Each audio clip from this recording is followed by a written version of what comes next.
విశాఖ సముద్ర తీరంలో ప్రమాదం తప్పింది. సముద్రంలో వేటకు వెళ్లిన బోటు ఇంజిన్లో మంటలు చెలరేగి బోటు దగ్ధమైంది. ప్రమాద సమయంలో బోట్లో 5గురు మత్స్యకారులున్నట్టు తెలుస్తోంది. అదే సమయంలో మరో బోటులో మత్స్యకారులు తీరానికి చేరుకున్నారు. ఇక ప్రమాదంతో 40 లక్షల ఆస్తి నష్టం జరిగిందని మత్స్యకారులు ఆవేదన వ్యక్తం చేస్తున్నారు.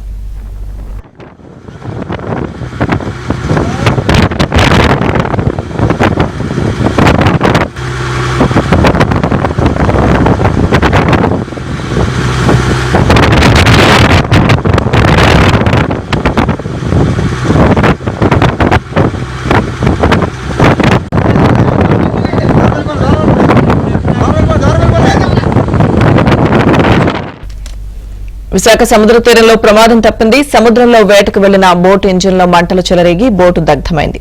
ప్రమాదానికి సంబంధించిన పూర్తి సమాచారం మా ప్రతినిధి రామకృష్ణ అందిస్తారు. రామకృష్ణ.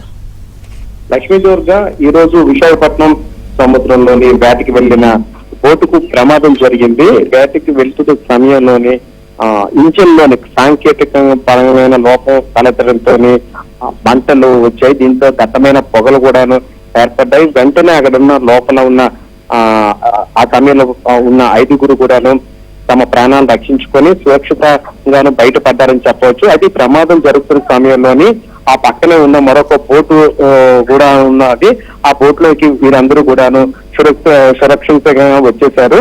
ఎందుకంటే ఆ సమయంలోని ఇంజిన్ లోని చిన్న సాంకేతిక లోపం ఏర్పడంతోనే ఈ బోటు ప్రమాదం సంభవించిందని అక్కడ ఉన్న ఎవరైతే మత్స్యకారులు ఉన్నారో వారు బయటకు వచ్చిన తర్వాత చెప్పారు. ఆ సమయంలోని చాలా కొంచెం అందరూ కూడా భయపడ్డారు, ఏమవుతుందో అని.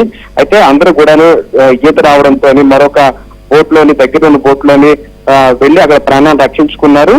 ఈ ప్రమాదంలో సుమారు 40 లక్షల వరకు కూడాను అది ఆస్తి నష్టం జరిగినట్టు కూడా అంటున్నారు. ఏదేమైనా కూడాను ఈ బోటు ప్రమాదం కారణంగా మత్స్యకారులు కొంత ఆందోళన కూడా నెలకొంది. తాము దీని మీద జీవనాధారం సాగిస్తున్నామని, అలాంటిది ఒక్కసారిగా అగ్ని ప్రమాదం జరగడం తమకు ఉపాధి కోల్పోయిందని అంటున్నారు. ఇప్పటికైనా కూటమి ప్రభుత్వం తమను ఆదుకోవాలని కూడా ఈ మత్స్యకారులు అందరూ అంటున్నారు. అది ఈ విషయం మీద కూడా స్థానికమైన మత్స్యకారు నేతలు కూడా స్పందించారు.